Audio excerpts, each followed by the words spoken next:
আলাইকুম ফেসবুক বন্ধুরা, সবাই দেখেন এই ব্রেকশোটা গাড়ির ব্রেকশো এটা খাইয়ে গেছে। এখন এটা আমি নতুন করে বানাবো, আপনারা সবাই দেখেন, লাস্ট পর্যন্ত দেখবেন ভিডিওটা।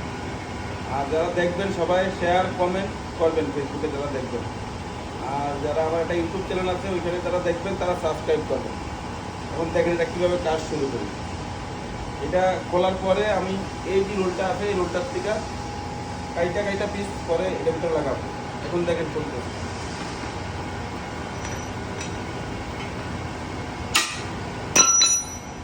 দেখেন এটা খোলা হয়ে গেছে। এই যে এটা দেখেন ওই রোলের থেকে এটা কাইটা আনছি। এখন এইভাবে 22 ক্লিপটা বাইন্দা এটাতে আমি ঢিল করব।